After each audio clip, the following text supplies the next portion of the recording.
Diyan ako natutuwa kapag nakakita ng mangrove. Daw sabi nila, madami daw ahas pagka ganyan. Nag-Gcash kayo? Nice! Nag-Gcash sila, guys! Which is, ang laki nga talaga, like literally. Tapos, tingnan nyo, dito sa lugar na to, guys, nakahimlay ang pambansang watawat ng Pilipinas. Ito palang dome na to, napaka-premium ng itsura. Tingnan nyo, nakalagay dito, Yakan Weaving Village. Hello guys! I'm back again with another vlog. At ngayon po, andito na tayo ngayon sa Zamboanga. Hindi pa natin nabibidyohan yung mismong hotel dahil nag-rest lang tayo this past few days sa sunod-sunod na travel natin dito sa Samba Sulta. And, andito po ngayon tayo sa Paseo del Mar. Okay?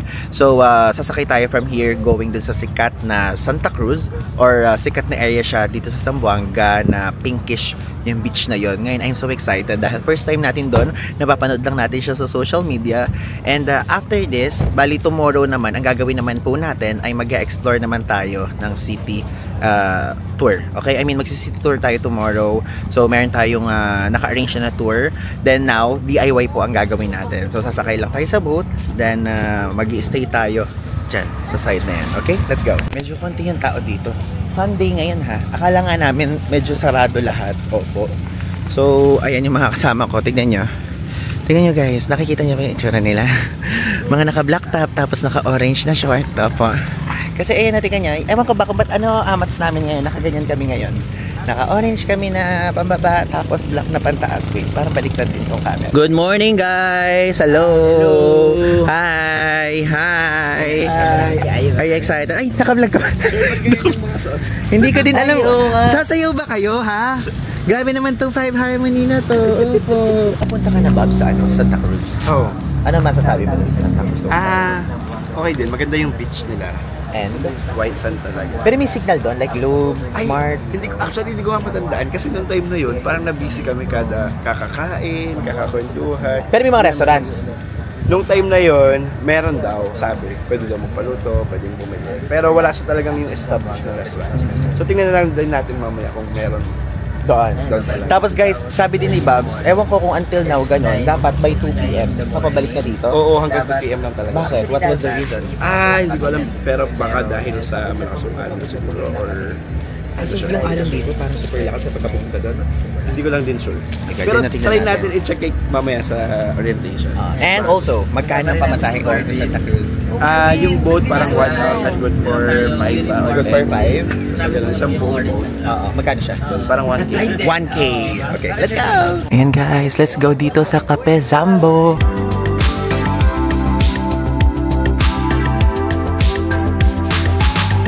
Dito tayo guys muna, mag-orientation tayo kung ano yung mga dapat gawin at hindi dapat gawin at magre-register din. Dito pala yung mga rates. Dito? Magsasign dito. Dito for registration. Then magkano? Bali, doon yung payment sa kabila. How much? Doon pa lang doon malalaman. Doon pa malalaman. Pink Island, 1,000 per boat. Apat na kayo, round trip to sa round trip, and 30 pesos per head, entrance fee, environmental fee, terminal fee, that's worth of 30. And then plus sa cottage inyo, 200.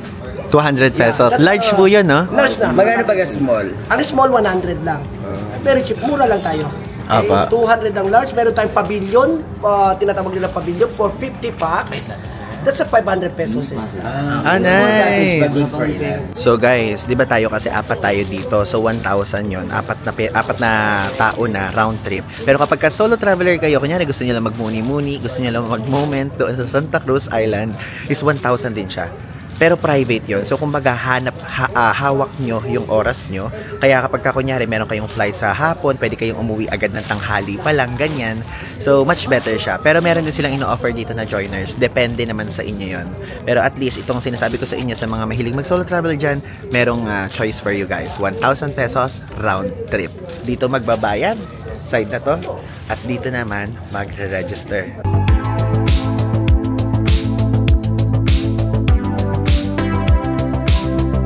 Let's go na guys. Ito yung sasakyan nating bangka. Guys, so ito yung sasakyan. Ang capacity nito is 15 packs. So basically tayo apat lang. 1,000 yan. Island transfer from this area going there. So guys, dito ha, kapag pupunta kayo, 11 AM yung cut-off nila. Kasi by 2 PM is kinakailangan makabalik na tayo dito. Because yun lang yung allowed for tourists sa kanila. Kasi after 2 PM maybe, lumakas na yung alon, ganun. Lalakas na.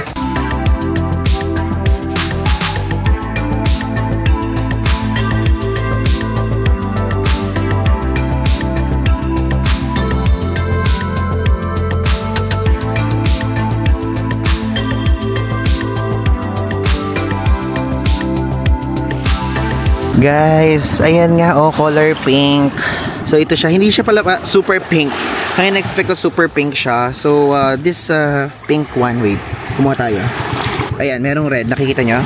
Ayan. So, nanggaling yan sa red pipe organ coral. Kaya nagiging pink siya. Nakahalo sa mga puti-puti. Ganda. Tingnan nyo, doon sa side na may nakalagay, I love Zamboanga! Ito guys, ang itsura ng cottage. So, S13. Bali itong small na to, Bobby. Ito yung 100. Tapos yung large is 200 pesos, no? Pero nasa likod lang yung mga large. At least may available na small. Though, 4 lang naman tayo. Kasya siya. Actually, kasya nga yung 6 eh. Ngayon guys, maglalakad tayo papunta sa turu-turuan. Ano tawag dun sa ganun? Yung para mamimili tayo ng mga kakainin. Yes, ihaw-ihaw. So basically dito, mga seafood ang ino-offer nila. Mga fish, mga crabs, ganyan. And ang mangyayari, ang gagawin nyo, magkapaluto kayo doon, bibili kayo doon ng pinaka-food, tapos i-deliver sa cottage nyo. So sa atin, S13. Doon na ibibigay. Tapos bibilihan ng souvenirs. Yan o, mga pearl. Ito. Hello. I want just this one. Yan, meron pa o. Mga ala-alahas. Galing o. Ganda ito siya. Totoong firm skin dito siya galing po. Ay, galing. Po. Tapos Magkano natin usually ganyan? 150 lang yan siya. Ah, 150. Nice. Opo, maganda yan siya. Kasi Pandora Pearl, tingnan mo sir. Aray, ang init. Joke lang. Joke lang. May Gcash kayo? Opo. Nag-Gcash kayo? Nice! Nag-Gcash sila, guys. Yung guys, 150 lang yun. Parang gusto ko yun. Eh, ito, Dave Gino ang atake. Dave Gino. Dave Gino, we miss you. Ano po yung mga Dave Gino necklace? 150 lang yan. Ah, 150. Hi, Dave. Hi, Dave. Shoutout sa'yo. Double 150. 100 po to? Up. Ganyan o. Tingnan mo sir. Pero kung ganyan o. 100 to guys. Ah, 100. Magkano ba? 100 to guys. Tiger Eye. Marbs, oh. Match na sa ano mo. Patingin. Oo, maganda yan siya. Magkano po yung ganito? 100 lang yan siya. Oh, 100 lang. Parang ating, ito, Gcash meron? Oh, meron. Sige. Okay, magbayad tayo guys. May signal naman dito, 5G o Globe. Ay, malakas. 5G yung Globe. Parang maganda to. Okay. Ano mo na lang sir, 270 sir. Kasi Ito. magpunta pa ako sa Buanga sa Magkas. 150 parehas Kasi guys. wala. So, dito yung signal ate. Dito daw sa sulok. So guys, yung binili natin. Actually, Aris siya, kaya ako siya binili. Pero, tingnan niya naman, pangpitit yung pangpitit yung size niya, besh. parang masasakal yung braso ko dito, yung ano ko. Coffee. Ay, ay, coffee oh. Daming binibenta. Ay, hotdog. Sa kasaging. Ito guys, ang palutuan dito.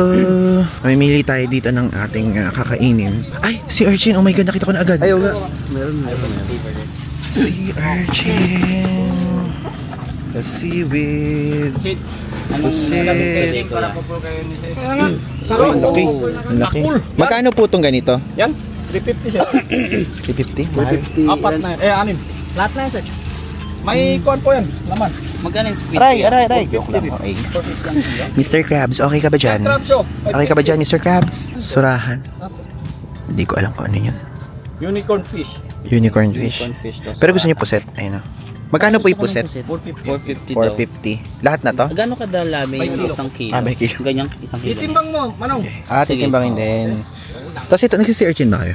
Tikim lang, tikim ka. Tikim, sige. Let's go. Sige, mag-searchin tayo. Sinabi ko ang favorite mo yan. Oo, di ba? Wow. Favorite ni Babs. Sabi ko ano yan? Sa 350 po, sir. 350 ang kilo? Opo, 350. Kalkyo tayo dito guys para 350 ano. times 1.3. Buti magaling magtawad ang mga kasama natin. 270 para sakto. Ayan. Ayan, 250. 270. Hey. Plus 430. 430. Ito na guys. Ihaw-ihaw dito. Galing. Magiging ganito siya later. May kasama sa usawan na ba yan? Parang ang sarap. Hindi pa ako nakakatikim ng inihaw na ano, Siya doon, sama. na squid. Puro adobong pusit ang tinitikman ko lagi. Yung squid din natin. Ihaw lang talaga. Tapos yung pampalasa lang yung mga toyo na kukunin doon, no? Tapos guys, kapag ka naman mga soft drinks, ganyan, dito naman daw. Tanong tayo kung magkano. Hello po. Magkano po yung drinks? 120 daw guys, 1 litro. Ay, may yellow. Magkano Tapos may yellow. 15 po isa. May mga pa-picture kayo, ganun?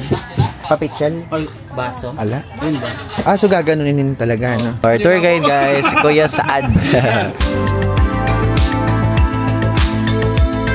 Okay, so now, andito ngayon tayo sa community ng Santa Cruz Island. So, sumakay tayo ng bangka. So, 300 pesos yan, balikan. And from here, sasakay naman tayo dito sa Yellow Boat. So, ito po yung mga activities na pwede nyo magawa dito pag pupunta kayo. Aside from magtatampisaw lang kayo dun sa mismo main Santa Cruz Island. Ayan, let's go. Ito yung itsura, oh, nung sasakyan natin. Actually, late niya. Kasya ba tayo dyan? Kasya ba tayo dyan? Malaki naman pala. Akala ko super liit. Iniisip ko baka mamaya hindi kami kasya. Hati kami, guys. So, ang kasama ko dito si Marvs. Say hi, Marvs! Ayan. So, yung dalawa, andun sa kabila. Magkano bayad ulit dito? 300. 300. Good for 2 packs. Tignan nyo, may mga mangrove dun, guys. Diyan ako natutuwa kapag nakakita ng mangrove. Though sabi nila, madami daw ahas pagka ganyan. Ayan, guys, yung dalawa natin kasama. Hi, Bobby! Sa Kabuji! Hello! Hi! Nice! natin lahat naman ng pangyayari. Magta 10 years na daw, guys, dito. Pero kahit isa wala pang tumataog, kahit ganito kapayat. Yan. Kuya, pero may ahas dito? Oh, wala po. Wala? Yung ahas? Di ba ganun pagka mangrove? Oo. Nandyan po yung mga jelly snakes, yung mga sea snakes, or walu-walu. Walu-walu? Ano ba yung walu-walu? Ahas pa din? Yes, ahas pa lang. Ayun yun. Highly venomous. Wow! Ay, wow! Highly venomous, tas wow!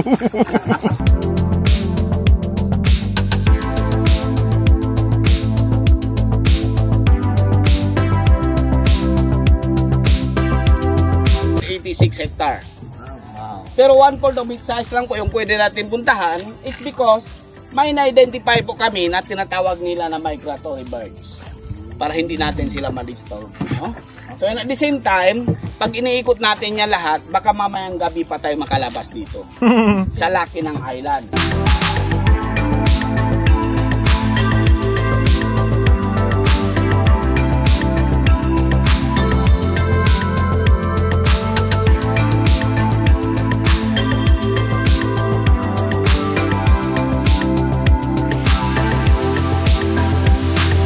Guys, jellyfish na pala to. Stingless jellyfish. Nakabaligtad lang siya. Kusang bumabaliktad-baliktad po sila. Jellyfish kaya tinatawag na upside down. Okay? Jellyfish. So well, lahat naman ng jellyfish na meron mundo, yun po ang isa sa mga toxic sa kanila. Oh. Well, the right way to hold the jellyfish is to let it float on our hand. It seems like this. So don't let it up. But if you do, it's called suffocating. Siya na sir, medyo mailag lang yung jellyfish natin, especially sa mga taken na. Ay, bawal pala. Babalik ka rin? Babalik ka rin? Kaya gusto ng jellyfish mag-stay sa inyo. Ayan. Tingnan nyo si Sir kanina, nahihirapan humawak ng jellyfish. Babalik ka rin po ba dapat, kuya? Naghanap ko ng gelatin. Yan. Ay, maghanap ko. Ano Oh, ito. Bawal iangat kasi mamamatay daw yung jellyfish. Bawal daw super angat, guys. See? Ang slimy nga. On si Sir, no? Tutulak? Slimy daw, yung si Ganyan? jellyfish. Ayan. Yan. So guys, nakabalik na kami dito ngayon sa main beach ng Santa Cruz. And for me, nagustuhan ko yung quick tour natin doon around the mangrove area. Tapos nakita pa natin yung mga jellyfish, no? Anong uring jellyfish yun? Stingless. Stingless jellyfish. First time ko makahawak ng jellyfish. Yes. Ay, first time ko din makahawak ng jellyfish na deliberately. Deliberately! Yung hindi nakaka-sting. Yung ganung level. Kasi iba nahawa ko sila accidentally eh. Sa mga alolo, yun na-sting kami ng mga ganun. So maganda, worth it siya. Worth it siya. Hindi siya ganun kamahal. Lalo na kapag ka nagpunta kayo doon is dala-dalawa naman yung yellow boat, di ba? Yun nga lang, kapag ka uulan, medyo mababasa kayo pero meron naman sila ipoprovide na umbrella. Yes. Kahit mainit. Kahit mainit. So ano thoughts niyo dun sa tour? So, ginatay ko lang. Yung thoughts ko dun sa tour is, parang iniisip ko kung worth it ba siya o hindi. Pero, going back, mas nagpasabi sa akin na worth it yun nung sinabi nung guide namin na thank you for availing the tour kasi hindi kami government employees and this is a livelihood for us. Na nakita ko na nagbibigay sila ng value na hindi lang siya basta na papasok ka lang doon, ganyan, sightseeing, may value, may information, may knowledge. Yeah, tama. Ikaw naman. So ayun na, nasabi na ni Buzi lahat na. Pero yun, sobrang enjoy, sobrang chill lang niya ng tour. And yun nga, hindi lang siya basta tour, kundi nakaka-help tayo ng community. So kung makikita naman natin yung community nila doon, di ba? Sobrang ano talaga. Tama. So, sobrang secluded sila, poor, kung makikita natin. Grabe. And yun, parang sobrang liit lang ng halaga pero ang laking tulong para sa kanila. Oo. So ikaw, Silver Lining King. Ako na-realize ko na hindi lang siya tour, nakaka-help tayo sa coffee. Grabe! Ano to? Revise this. Grabe guys. Pero in general, maganda talaga siya. Common denominator. Common denominator namin na nagandahan kami sa tour. At nakaka-help at nakaka-help ng community. Pero for now, meron tayong kakainin. Meron kaming baon na talagang binabaon siya ng lahat ng tao dito sa beach. Ano ba? Ay, Oo, yung baon natin. Ay, Dito tayo, para kita sila. Dito tayo sa inyo to. lalagay ko na din to. Ayan, bubuksan na natin ang ating baon na super kakaiba. Na binili pa namin to sa Zamboanga, dinala namin sa Sulu, hindi namin nakain. Dinala rin namin sa Basilan, pero hindi namin nakain. Are you ready? First, meron tayong mga eco-friendly utensils. Yeah, eco-friendly, hindi siya single-use plastics. Kasi importante na meron Here's tayo. for you. Ay, bakit? Tapos ito pa, tanan! Okay, ayan. Kasi ang context nito, meron kaming mga kinaing halo-halo nung mga nakakaraang araw. Tapos napag-isip-isip namin, masarap yung natandiko kung papakin sa beach. So, ayan. pero nakapagsamba-sulta na. Nakarating na to na. Nakarating na to ng Sulu, nakarating na to ng Basilan. Ang bigat-bigat niya. Tawi-tawi. Ang bigat nga, pero Hindi siya nagtawi-tawi? Ay, gagi. Sorry. Hindi ba? hindi siya nagtawi-tawi. After tawi. So ngayon kakainin na Minsan natin pati yung yan. sabaw, kinakain. Magsimula tayo sa, Pinaka-bata. Ay, hindi. Ay, ikaw. Pinakabata. Ako na. Hindi ba pwede sabay-sabay tayo? Ikaw muna. Tapos kakainin ko na to? Yeah. Uy, may kagrupo tayo dun. Tapos next. Taste test na? Hindi pa. Sabay-sabay na. tayo. Sabay-sabay tayo. Sabay-sabay. Ikaw muna. Wag mo muna kakainin. Sabay-sabay tayo. Parang hindi naman to panis, di ba? Hindi naman yung panis. Naka-seal. Go. Okay, One, Cheers two, three. muna. Cheers. Grabe ang cleaning. Cheers.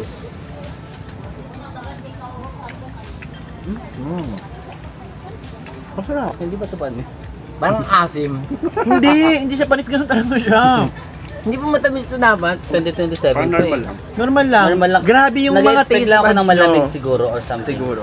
Ako nag-expect. Sa kasi yung kinakain natin, merong evaporada usually. Kaya matamis. Ito parang pineapple kasi.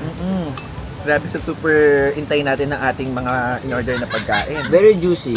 So next time magbaon din kayo ng nata de coco sa inyong mga trip. And tag us. Yan.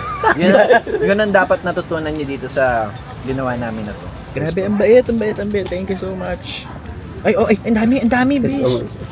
Tapos meron dito. Si urchin. Paano to buksan, Bobs? Para daw itlog lang. Ganon? Tawag ulit ako. Ay, may kanin sa loob. Thank you. Akala ko walang laman. Tapos, May kanin? Ba't may kanin? ay, sinabi nila may kanin sa loob. No? Ito. Ay.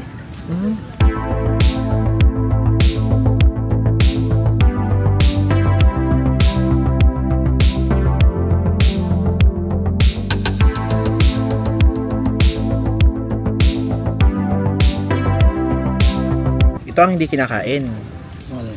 This one. Pati ito. Tinatakot niyo ako. Dahil kinain ko nga. Ang tawag dito ay membrane. Membrane? Really? Ito guys, nagustuhan ko. Devil fish. Devils. Devil. O devil ba? Devil fish? Devil fish. Pwede kong gawagawa lang nila. Kasi, Kasi may sungay. baka kanina. Okay guys, good morning. So ngayon po, andito na ngayon tayo sa ating first stop, ang Pason Nanka Park. So isang part to dito and mamaya ko sa inyo explain kung paano natin ito na-book. So ito pong park na to, ito yung tinatawag na Little Baguio of the South. And actually tinanong ko na sa tour guide natin kasi dito din, isa po kasi tayong Boy Scout before. So Rover Scout, Senior Scout, yan. So dito, sikat din itong area na to na ginaganap po dito ang Jamboree or National Jamboree na tinatawag. And now, let's explore this area at meron tayong mga malalaman dito at makikita dito na tungkol sa Zamboanga na all about politics, ganyan, and the importance of it. Ito guys. So, this one, ang ating first stop dito sa park. Ito guys, si Cesar Cortez Climaco. Ayan, nasa taas siya actually. Yung pinakita ko sa inyo kanina.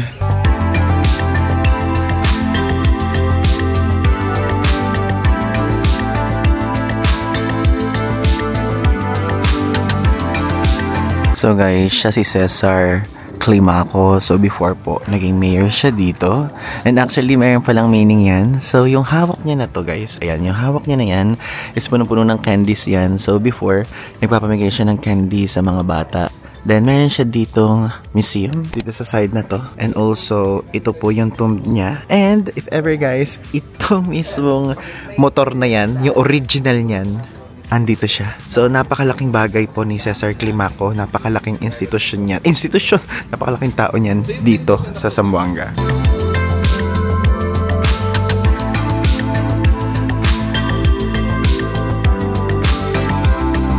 Andito ngayon tayo guys sa Boy Scout of the Philippines Camp dito sa Zamboanga. And ito yung sinasabi ko sa inyo, one of the things kaya most special sa atin yung mga ganitong bagay. Kasi nung nag-aaral tayo, mahilig tayo mag-camping, mahilig tayo sumali sa mga jamboree. Though local lang, national jamboree hindi pa tayo nakakasama. Pero sa amin po kasi sa Nueva Ecija, Palayan usually yon at NUST ginaganap. Ano yun, tingin nyo? Meron laging handa dito, scout oath. On my honor, I will do my best to do my duties to God and my country, the Republic of the Philippines. May pagganun pa nga kami eh. And to obey the scout law, to help other people at all times, to keep myself physically strong, mentally awake, and morally straight. Yan yun guys. Kinakabisa yan. Tapos tingnan nyo, dito sa lugar na to guys, nakahimlay ang pambansang watawat ng Pilipinas dito sa camp na to. Nakakatuwa lang makita yung ganyan. Ayun o. Boy Scouts of the Philippines, Zamboanga City Council. Yan. If ever guys, tatry kong maghanap ng pictures and videos. Ilalagay ko dito. Yung natitira nating memories na suot-suot natin, yung mismong Boy Scout na uniform or senior scout uniform or rover scout. Kasi before, share ko lang sa inyo, super taba ko po talaga noong nung high school. So ang tawag sa atin is up or Russell. Kasi ganun talaga yung parang uniform ni Russell, meron tayong mga ganyan. So if ever guys, yan, lalagay ko dyan yung picture natin. Ay, ginanap dito yung rover moot. Yes. Nice. Yan. Before ako maging inactive po, Rover Scout ako. Ay, talaga? Yeah. You have here, actually, the Boy Scout camp, yung pinaka-popular in Zamboanga City are the 24 TPs. You have 12 over here, you have another 12 here. The 24 TPs represents the 24 scouts who perished on their way to Marathon, Greece for a World Jamboree. So this happened sometime mga around 1965. Yan. So yun yung kaya makita natin the 24 scouts before. Guys, ito kaya merong mga ganyan dito. Kine-commemorate yan dito kasi share ko lang sa inyo. Dito po sa Zamboanga nagsimula yung Boy Scout of the Philippines. So dito sa Pilipinas, dito mismo exactly. And merong isang sa mga scouts na taga Zamboanga niya siya. Ito siya. Ang pangalan is Antonio Limbang. Ano? Antonio Limbaga. Tapos yung mga descendants daw niya, sabi ni Sir Harold, ay merong restaurant sa Paseo del Mar. Guys, alam nyo, nakakakilabot malaman yung mga ganitong klaseng stories, lalo na kapag kunyari tungkol sa yung nawalang buhay ng 24 scouts dito. Kasi parang if ever guys, kapag kunyari kung Boy Scout of the Philippines member kayo at active kayo before, mayroon kasi mga local school jamboree, local jamboree, ganyan, national jamboree at world jamboree. Yung world jamboree na nangyari is sa Greece dapat yun mangyayari. So basically parang yung flight nila from Manila to Hong Kong, successful siya. Hong Kong to Thailand, successful siya. Then yung Thailand, going dun sa Greece, tapos parang bumagsak siya sa part ng Mumbai, India, ganon. So, in one snap, nawala lahat ng mga top notchers or mga top scouts. I think Eagle Scouts sila feeling ko kasi yun yung highest sa mga senior scouts eh. So, ganun po. Grabe, so kini-commemorate siya dito kasi during that time is meron pang parang social issues na nangyayari dito sa Zamboanga, pero sila nire-represent nila yung Pilipinas. So yun. Kaya meron sila ditong camp na super sikat kapag pupunta kayo sa Zamboanga. Make sure to stop here tapos para makita nyo siya in person. Next stop, the famous treehouse. Pwede yung mag-rent dyan. Dito? Magkano usually? Hindi ko lang alam. Pero nakita niyo yung loob? Oh, may bed, may CR. May aircon? Wala ata, pero meron Nice. Sir Harold, pwede daw mag-rent dyan? Actually, walang bayad. Walang bayad. Oh!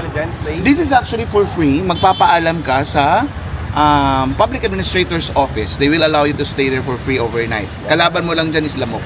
Ah, wala pong aircon, Walang ganun? screen, walang air. Because again, before, when this was built 1965, si Paso Nangka is actually 600 meters above sea level already, 600 to 700, give and take. Malamig po yung klima dito. That's why they don't need those aircon. Climate change happens. And then to the point, inangat pa talaga nila sa puno. Okay? Kaya mas malamig. PR na kayo. Pwede tayo umakyat. Social naman ang CCR natin. Treehouse pa. Social ng treehouse na to yung hagdanan bakal ah. Ang social ng treehouse yung hagdanan bakal. So, may stay dito, pwede. Hello po. Hello, good morning. Stay dito, pwede. So single bed lang. Meron na yung bagong kasal. Ayan. Ha? Bago kasal? Perfect for solo traveler pala to. Opo. Naku ba, dito sila ako nakabuo ng baby. Ayan. Dito ba ako muna baby? Kitira sa baby. Ito, may toilet. Free siya guys. Magpapaalam lang kayo. Next up guys, we're here sa Sadiq Mosque. This one guys is biggest mosque in Southeast Asia. Yun daw ang kinukuha nilang titulo. Which is ang laki nga talaga, like literally. Super. Kaya lang tignan nyo, medyo maulan lang ngayon. Pero ang ganda ng vibe. And also itong mga poste na to. Ito, wait. Toink. Toink. And this one, parang it's giving yung parang sa Taj Mahal. Actually po sa loob po is 2 to 3 years bago po matatapos. Gawa po na may mga small things pa po tayo na ginagawa po na architectural po. Structural po is tapos na po tayo. Done na po tayo sa structural 100%. Nasa architectural plan na po tayo. And then may mga details na po na ginagawa. Hindi naman gaano sobrang, pero yung kumbaga kailangan natin ng safety ng mga tao bago po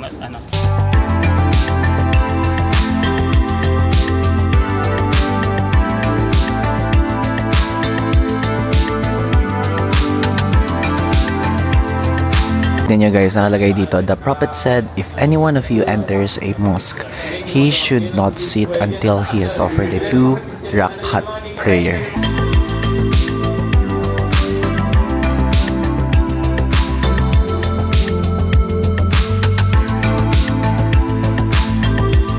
Grabe guys, alam nyo, wala akong masabi. Nakapunta na tayo sa mosque around Brunei, Malaysia, Jakarta. Pero ito talaga yung biggest na masasabi ko. And ginagawa pa siya actually. And ito po ang sabi sa atin, ang structural cost nito. Like structural cost pa lang, hindi kasama yung mga chandelier or mga ibang mga designs dito.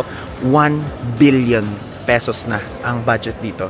So super laki at mahal niya talaga. Kung makikita nyo guys, oh, ito palang dome na to, napaka-premium ng itsura. Ang nagpagawa daw nito is isang person from Tawi-Tawi. Grabe ang yaman nun. Ginagawa pa siya actually, and sabi doon sa harapan kanina nung ina-explain sa atin, in 5 years, matatapos na to. Nung una nga guys, tinatanong ko kay Sir Errol kung sino yung nag-fund dito. Akala ko noong una is ibang bansa. Kasi before, di ba, sa mga pinupuntahan natin, parang meron tayong pinuntahang mosque na ang nag-fund is Qatar, ganyan. Pero ito, sole proprietorship. So guys, ayan. Papakita ko sa inyo habang nandito tayo. So ito guys, dome na to. Ito daw yung biggest dome in the world sa isang mosque na talagang isasubmit pa nila once na finish to sa Guinness World Record. Kumbaga, kasi hindi pa siya legal at hindi pa siya official. So, iniintay pang matapos muna yung construction ng mosque. Tapos, ilalaban nila to sa titulong biggest dome sa isang mosque sa buong mundo. Guys, so itong area na to, ito po yung area na kung saan nag-aaral yung mga orphan. Ito, may kolan dyan.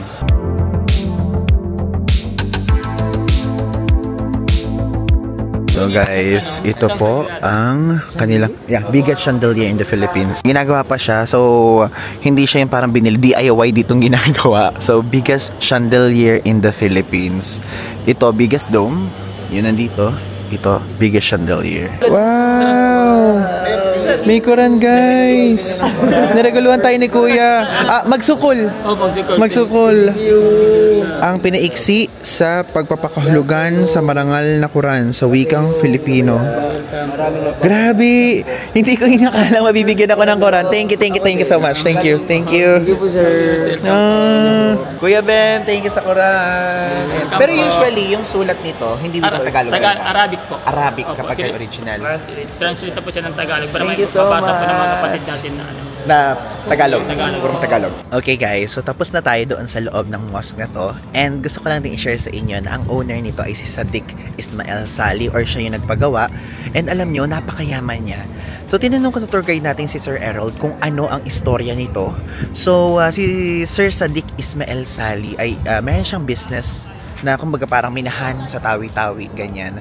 Then sa super dami niyang pera guys, nagpagawa na siya ng ganito to give back, to give back na din, and to open yung mosque na to sa lahat ng tao. Kasi parang ang mindset daw niya, parang tinatanong niya in his head or in her head, I mean, hindi ko kasi na-meet in person. So parang ang nangyaring ganon, hindi naman daw niya madadala yung kayamanan niya ng buong buo sa after pagkamatay. So might as well magpagawa na lang siya ng ganito na maiiwan niya. At isa sa mga na-appreciate natin guys, ito, binigyan tayo ng Quran. Alam niyo, kapag kunyari pumupunta tayo sa mga iba't ibang lugar, meron tayong mga souvenirs na mga binibili, ganyan. At kapag kunyari nasa bahay na tayo, pagka tinignan natin yun, maaalala natin yung isang lugar, kunyari, binili ko to sa ganito, binili ko yun sa ganyan. Pero ito, ang maaalala natin pagka nakita natin to, pagka sa bahay, ganyan, binigay ito doon sa largest mosque, soon to be largest mosque sa Asia or Southeast Asia, ng free itong Quran. At ang mas maganda dito, first Quran natin to ever. I really appreciate it. Babasahin natin to. Okay din naman basahin natin to kahit Roman Catholic tayo. So sa mga natin, sa mga viewers nating Muslim dyan, natutuwa ako kahit paano kasi nalalaman natin deeply kung ano yung mga culture, kung ano yung mga paniniwala nyo, mga beliefs nyo, ganyan. And soon, madami pa tayong pupunta ng mga mosque. At I'm so happy dahil kapag sa mga ganitong mosque ay ino-open nila yung arms at yung doors nila sa mga non-Muslim people like us.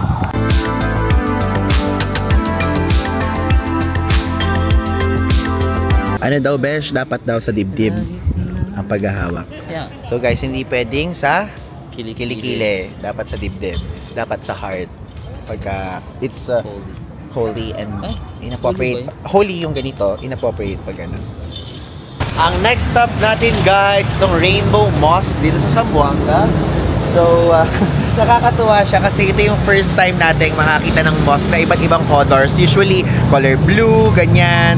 Tapos medyo mga plain, beige, ganyan ang color. But this one, napakadami. More than 4 colors po ang makikita natin dito. Ngayon, let's go. Tour ko na kayo, door.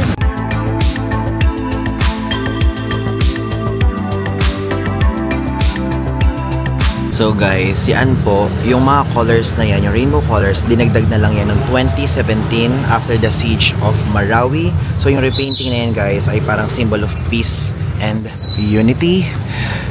And medyo maliit lang siya, hindi siya ganoon kalakihan.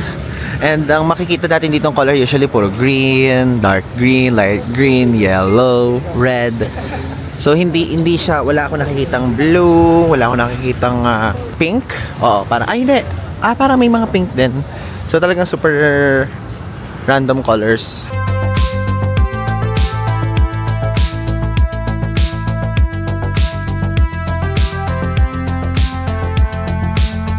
Dito guys, tayo ngayong kakain sa Denny's Coffee Garden. Sikat yan actually.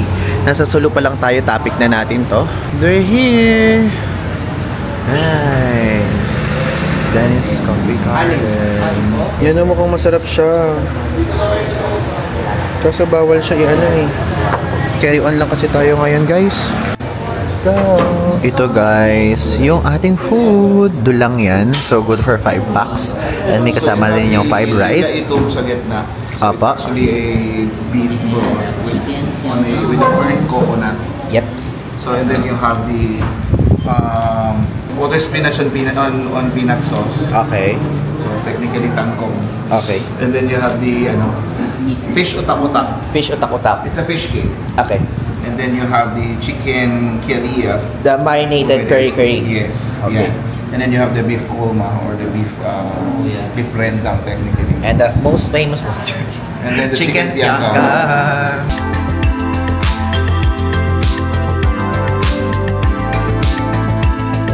Ito natin ang ating rice. Diba? Yay! The iconic pianggang. Because of 7 hours. And Ang bango ng rice. ito naman. Ang curry. Kasama mo ba? Baka na. Ano natin ang pianggang. Unang tikim. Winter sa Philippines. Ang damig.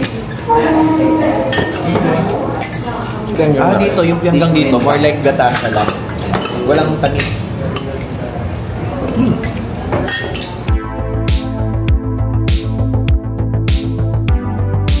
Kasi ito yung parang tinola na may burnt coconut. Thank you.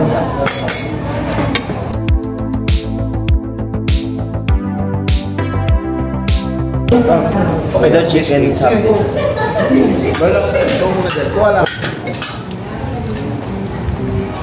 Mahang yung fish cake nila, no? Yes. What's up? Next up, guys, we're here sa Yakan Living Village. So dito, kaya siya tinawag na village, nasa likod na part yung mga bahay nila. And dito sa harapan, nagbebenta sila ng mga products na sila mismo ang gumawa. Ngayon, napakita ko sa inyo. And if ever kapag ka magbubukay ng same tour like us, like this one, is merong stop dito. Tingnan nyo, nakalagay dito, Yakan Weaving Village is culturally significant attraction as it preserves and showcases traditional Yakan weaving traditions. Located 7 kilometers away from the city. Yakan Weaving Village. Ito siya, oh. Bebenta dito ng mga magnet. Zamboanga fills. Zamboanga. Mga wallets. Ito. Ay, parang yung ano natin. Parang binili natin. Yung binili natin dun sa ano, Basilan. Yeah. Ito pa, earrings. Mga bucket hat. Cute. This one. Daw mga walang prices. Ay! Meron pala ano. Walang prices tayo nakikita. It's yakan because it's like this. And then the cloth. Pero Sir Errol, meron kaming ganito nakita din sa ano, Basilan. Because they are from Basilan. Okay. Pag yakan cloth, from Basilan talaga yan. Nice. So you know it's yakan kasi yan, pwede mo hawakan na mas makapal. Yan. Okay. So, that's what you saw. The one over here, already mga bartered goods na rin siya. So, which are coming from Ito manipis. Indonesia. Yes. Indonesia na to. Oh, ano na to? Kasi part of the barter trade na to. Nice. Guys, may kutsili dito 900. Ganyan siya. Ano lang, over, ano lang yan, touch. Pagkakita.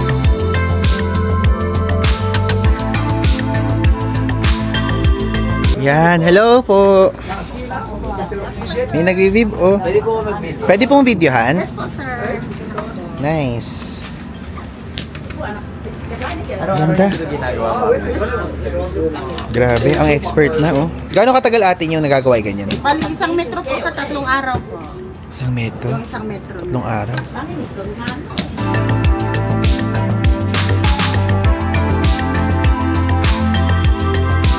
Next up, guys, andito ngayon tayo sa Palmeras. So dito po sa area na to, nagbebenta ng sikat na knickerbocker.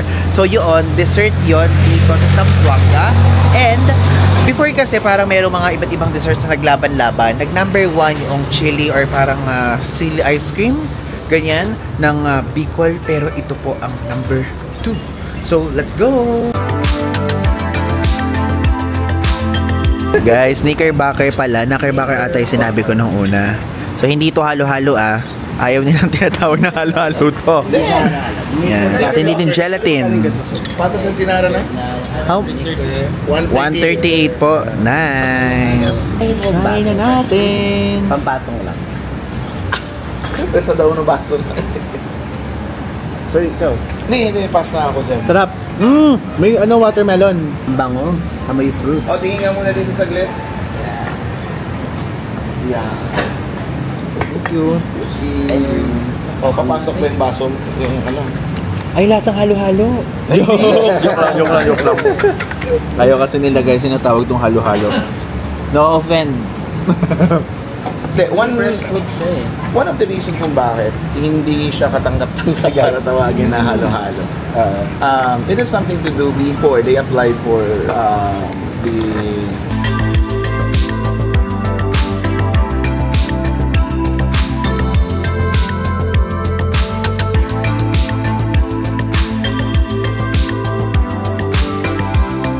So, ang laman niya, watermelon, wag mo kasing halo kasi hindi naman mango, halo-halo yan. ice cream, banana, Ano yung isang flavor? Gulaman. Kaya hindi mo napansin anong isang flavor. Anong isang flavor ng... Vanilla ba ito? Oh. Vanilla. Ayan o. Tapos yung ganito, 130 pesos, no? 138. 138 pala. 138 pesos. Grabe, thank you, Buji. Thank you so much. Lahat mo kami dito nag-vlog, 138 pesos. Hello guys! Next stop, andito ngayon tayo sa barter na tinatawag dito sa Zamboanga.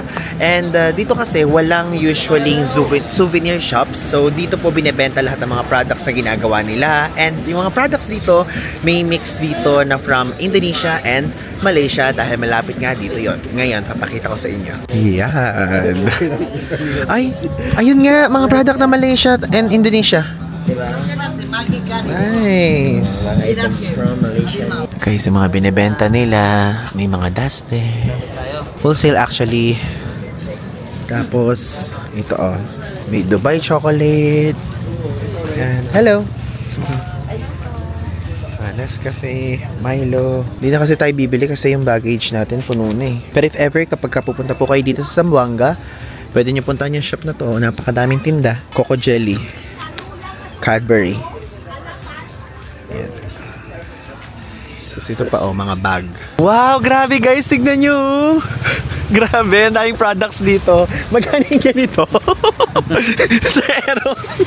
Kala mo hindi pagod do. Yung ano nakakain. Gusto mo yung yung kanina, pagod na pagod tayo, tapos biglang, uy, grabe. Magkano to? Ayan, even mga mga detergent, ganyan. It's giving pansit canton yung ganito Lokot-lokot. Yung kinain natin sa Ayun Basilan. Lokot-lokot or jack. Yes. Jack. At least nakita nyo kung paano siya niluluto. Actually. And meron kami kinain na parang bilog na medyo oily. Panyam. Panyam. Yan. Which is hindi siya uso here. Dito. Kasi siya dapat freshly cooked lagi. Magkano po yung ganito usually? 85 pesos. Bumili kayo kahit wala kayong check-in baggage. Wala Ayan. Wala kasi guys kami kailangan na magbayad ng extra baggage para makakabili dito. Pero wala nagtitipid kami. Guys, so meron tayong stop dito sa National Museum, Fort Pilar, dito sa Zamboanga City. Bawal lang yung camera sa loob kaya hindi tayo nakapag-vlog. Pero napakadami po nating nalaman dyan sa loob. All about Tawi-Tawi, Zamboanga, Sulu, ganyan.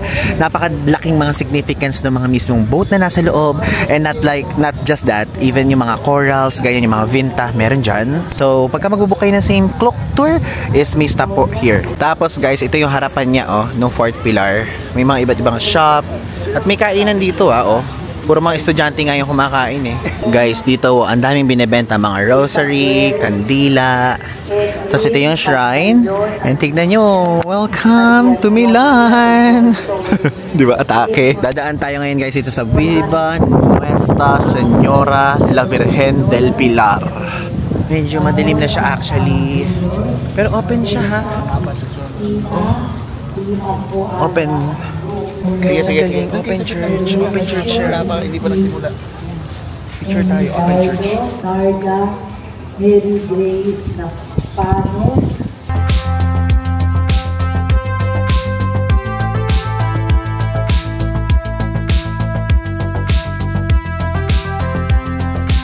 So guys, tapos na po yung tour natin. Okay, yung tour, no? Ang ganda. Napakadaming mga facts na natutunan natin from Sir Errol. Hindi ko in-expect yung Zamboanga pala. Hindi ko in-expect yung Zamboanga. Ang dami niyang kwento, ang daming history, ang dami niyang layers. Yes. And also, ano yung pinaka-highlight sa inyo ng tour natin? Daming sardinas. Ako nakita may Sadik mo. Sadik. Sadik capital kasi sila. Yes. So, also, yung, ano yung barter? Barter. Kasi ang mura niya. Kanilar. Oo, unfortunately, wala nga lang kami dalang extra baggage or parang check-in baggage. Okay. Hindi kami makakabili. Pero, napag-usap-usapan namin kanina, if ever kung babalik kami dito, parang yun yung parang isa sa magandang lugar po pang shopping, pasalubong, ganyan. And now, andito na po ngayon tayo. Gusto ko yung Boy Scout. Isa pa. Iba pa pala. Meron pa kaming ano. Ay, oo. Oo, binigyan kami. Actually, First score namin. First score namin. Thank you so much po sa Dick Mosque. Sa Dick Mosque. At now, papakita ko na sa inyo yung aming room. Actually, pang ilang araw na natin dito. Pang 5th day na. Pero ngayon ko pa lang sa inyo makapakita kasi nagpahinga kami ng previous days. Sa sobrang gusto namin yung hotel, hindi na kami lumipat. Ito na po ang ating room. Room 508. So, wala naman na tayo dyan kapag na-upload to. Ang ating room is Junior Suite, no? Yes. Junior Suite. Let's go! Good for 3 siya, guys. So, itong ating room. Actually, ito hindi to kasama. Ito po ay binili namin. So, may ref siya. May water. Meron diyang pa-table. Ito, meron ditong vanity mirror. Ayan, hello! Meron ditong pa-mirror. So, side dyan. At ang maganda dito, katabi niya mang inasal. At Jollibee yun, no? Jollibee. Okay. Tapos ito yung pinaka-bed natin. So, good for 2 to. Tapos ito, pang-isahan. So, 3 packs in total. Tapos meron ditong bedside table na nasa gitna. Meron diyang lamp. Meron diyang mga socket. Meron ditong mga, tawag dito, telephone. So, if ever kapag gusto nyo mag-charge, ayan, sa tabi lang ng mismong higaan nyo, go, pwede kayo maglakad. Go lang. So, ayan, meron din diyang luggage rack and also cabinet. Kaya lang medyo magulo yung loob na yan. And also, ito, amin yan. Kami ang bumili niyan because katabi lang nito KCC. Ay, ano tawag? Katabi? SM Minpro. SM Minpro. Ayan. And ito, connecting siya. Though, kapag mag-a-avail kayo ng premier room, is kasama na yan. But tayo, Junior Suite lang. Tapos, papakita ko sa inyo itong toilet. This one. Yan. Meron na kami mga toiletries actually dito. Pero ayan siya. May salamin. May sink. Ito yung itsura ng bowl. At may bidet. Alam nyo na kapag kunyari tayo ay nagta-travel, bidet ang pinakamahalaga. And dito naman sa side na to, ayan yung pinaka-towel. Towel ko. Shower area. May curtain siya. Ayan yung aming mga sabon. Ayan, meron sabitan dito. Maluwang siya. Tignan nyo, maluwang. Like literally. Tapos guys, isa sa mga nagustuhan ko din dito is yung breakfast nila. Hindi ganoon kadaming options, pero okay na din. Tomorrow, ipapakita ko sa inyo. And so far, ang mga nakakain naman natin doon, egg, tocino, burger, steak, ganyan. Meron mga vegetable din and also meron mga juices and arroz caldo. So bukas ko papakita sa inyo yun. Good morning guys! Ngayon ay magbe-breakfast buffet na tayo ngayon dito sa Ever-O Business Hotel. So ipapakita ko sa inyo yun kasi hindi ko na ipakita yung mga previous breakfast natin dito. Let's go! So yan, may coffee, may orange juice, may iced tea, fresh fruits, fried saging, Spanish omelette, chicken adobo, fish finger. Ala, ang palaya. Favorite mo. Favorite mo. Ito yung pinakaayaw ko naman, ang palaya. Vegetable fried rice, plain rice, and arroz caldo. Ay, ano to? Fish ginger soup? Bago. Kaya para kay Bobby. Yeah. Oo, para kay Bobby. Tapos bread station na walang bread. Ito, guys. Kala ko dito, ito pala.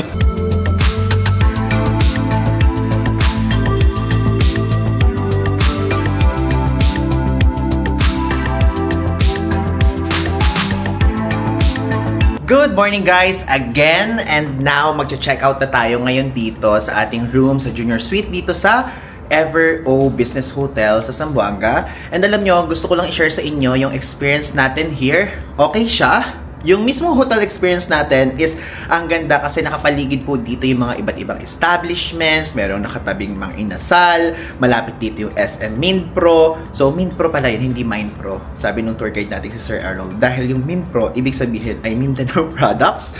Then nakapaligid din dito yung napakaraming Jollibee, Greenwich, cafes, ganyan. And even yung mga bilihan ng mga parang bangketang bilihan ng mga accessories ng cellphone and even mga parang maliliit na mga pastries, ganyan, local pharmaceutical products meron dito.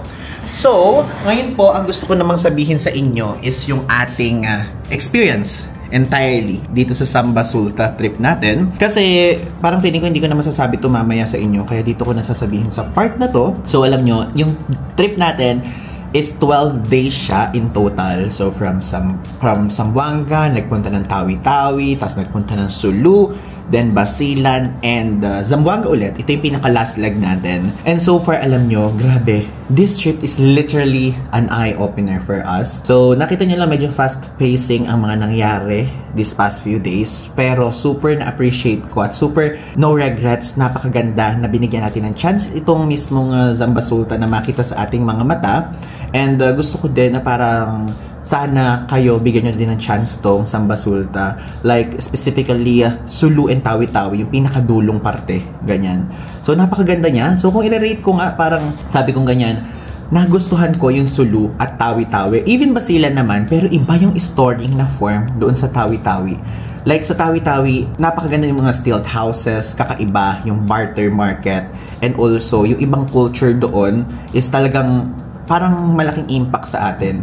Makikita natin doon how swerte we are sa Luzon area, ganyan. And even sa mga kayo, kung taga Visayas kayo or even taga Mindanao, iba yung level ng pamumuhay kasi doon sa Tawi-Tawi mga pinuntahan natin, especially doon sa Banjao Village, ganyan. So might as well, puntahan nyo siya. Lahat po ng mga travel and tours na binook natin, hindi sponsored yun, lahat po binayaran natin. Ilalagay ko sa ibaba para kung gusto nyo puntahan lahat, is pwede kayong mag-book din. Lahat yan tried and tested, okay? Then yung sa Sulu part naman, nagustuhan ko siya. Like, sa buong trip natin dito sa Samba Sulta, Sulu po yung pinaka nagustuhan ko. Like, nagandahan ako. Super underrated niya. At super ganda. Like, parang kaya niyong lumevel sa Boracay, Palawan, Siargao, ganyan. So, if ever po, kung meron kayong extra budget, kasi yun nga lang, sa Sulu kasi, ang pagbiyahe from Zamboanga, then here sa Zamboanga, magra-ride kayo, going to Sulu ng ferry, ganyan. Yun lang talaga ang major problem doon. Kumbaga, hindi siya walang direct flight, ganon. Pero okay lang. At mag-aalat naman kayo for sure ng longer days pag magpupunta kayo dito. Then yung Basilan, okay din siya. Ang ganda na pinuntahan natin sa Basilan. At parang, noong una nga inisip ko, na parang mas progressive ang Tawi-Tawi Sulu. Pero, nung nandun tayo sa Basilan, grabe, ang ganda. Meron Jollibee din sa Basilan, ha? Ganon. Though lahat naman sila okay na. Like, hindi yung parang nai-imagine natin before na parang walang mga magagawa doon, ganyan, walang mga mapapagbilhan. Meron po. Merong mga stores, merong mga signal. Karamihan doon sa mga island provinces, which is Basilan, Tawi-Tawi, Sulu, gumagamit sila ng Starlink para makakuha tayo ng Wi-Fi access doon. Pero dito sa Zamboanga, meron dito for sure ng mga PLDT, ganyan. Pero doon sa mga island provinces, may Wi-Fi signal po doon. Huwag kayong mag-alala kung yan ang iniisip nyo. Kung sa mismong cellular data naman, malakas po ang Globe sa tatlong isla na yon. And yung Smart, medyo malakas din siya, pero tayo kasi dual SIM. Meron tayong Smart, meron tayong Globe. So, pinagpapalit-palit ko siya, niloadan ko parehas para meron tayo talagang surely na signal. Okay? So, yun. Ang ganda talaga. And kung i-rate ko po, sa entire experience natin, yung talagang parang connection into people. Parang for me, Tawi-Tawi number 1. Tapos, parang feeling ko is Basilan yung next. Tapos Sulu yung next, then Zamboanga yung next. Tapos kung in general naman po sa entire experiences natin, sa kagandahan naman, Sulu yung number 1. Next naman sa atin is yung Basilan. Tapos next sa atin is yung Zamboanga. And next natin is yung Tawi-Tawi. Though maganda siya lahat, yun nga lang, iba't ibang ganda ang ino-offer, okay? So, lahat siya, perfect combo na pagsama-samahin po yun, okay? So, yun ang nagustuhan ko. And also, alam nyo, ngayon ko lang na-realize na ito po yung longest trip natin with friends. Like, before yung mga trip natin with friends, parang 9 days lang yung pinakamatagal ata, 7 days, ganyan. Pero ito, 12 days in total. So, gusto ko lang ding i-share yung appreciation ko sa lahat ng mga nakasama natin dito along the way. So, first of all, maraming salamat kay Bobs, kay Travel Tayo PH. Salamat sa'yo. So, supportahan nyo siya, guys. Magsisimula siya ng YouTube channel niya. Ilalagay ko dito yung screenshot. So, siya po ay isang Project 82 finisher. So, lahat ng probinsya sa Pilipinas napuntahan na niya. Kaya siya po ang naging tour leader namin dito. Siya ay nag-guide, siya ay nag-asikaso ng ferry, ng tour, ganyan. Kaya we're so thankful to you at sana lumago pa ang iyong mga social media platform. So guys, please support Bobs. Napakabait ng tao niya. Bungis-ngis ba yung ngiti ng ngiti? Basta ganun siya. Ganun siya. Then also, syempre, si Buji guys, supportahan nyo din siya. Ilalagay ko din dito yung account niya. Ang content niya is all about story time. Kung mahilig kayo sa misteryo, ganyan. And grabe, napakadaming fans ni Buji dito sa Zamboanga. Shout out sa'yo. At silang dalawa yung mas naging close ko din lalo dito sa Samba Sulta trip. Kasi before, parang nagkakahiyaan pa kami. Pero ngayon, dito sa Samba Sulta trip, grabe, isipin nyo, andito ako, tas dito silang dalawa. So, mas naging close at mas naging connected kami, ganyan. And of course, syempre, ang ating bestie, ang ating best na si Marvin, ayan. Buti nga guys, naisingit pa tayo sa schedule nitong taong to. Napakadaming schedule nito. So yun, alam nyo naman na nakailang trips na kami together. And yun, walang pinagbago. Congratulations sa lahat ng success mo in life this year and also next year at sa mga susunod pang taon. And grabe yung tatlo na yan. Sila kasi mga nakasama natin hanggang dulo dito. So napakababait at kahit pagod na kami, nakangiti pa rin kami. Ganon. And also, syempre hindi natin makakalimutan si Maki Santos po. At alam mo, Maki, if ever ka nanonood ka at kung mapapanood mo itong part na to, mas na-appreciate ko siyang todo dito sa trip na to din. Kasi, guys, alam niyo naman, kung napapanood niyo sa mga previous trips natin, ang mga pinupuntahan namin ni Maki is all about parang ibang bansa. Yun, ibang bansa yung pinupuntahan namin. So, nakikita ko na siya sa mga ganun sa mga ganung klaseng trip. Pero itong trip na to, mas na-appreciate ko siya kasi siya yung naging roommate natin sa Tawi-Tawi. And even dito sa Zamboanga, though hindi ko na siya na-videohan.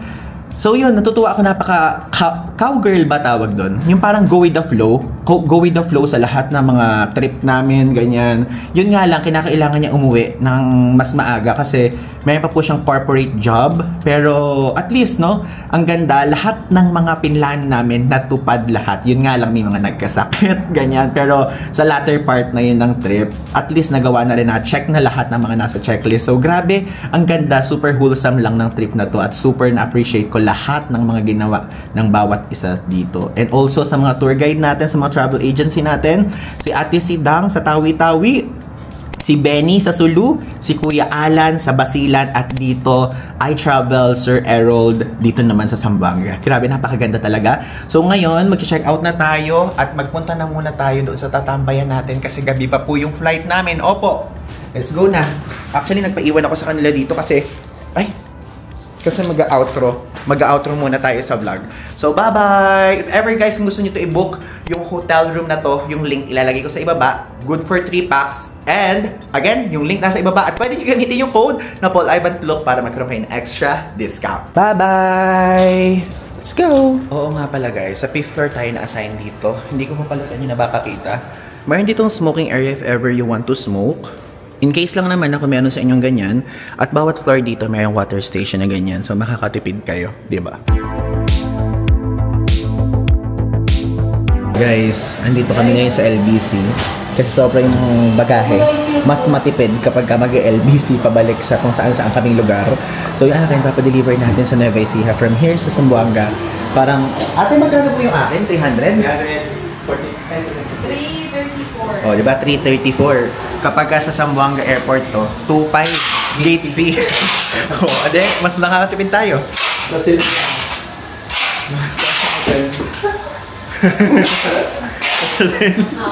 balak ko ba magkapunan ka? Ayan guys, sa atin. Maraming salamat kay ate. Okay, kung hindi tayo nagpa-LBC, 2.5. Sayang.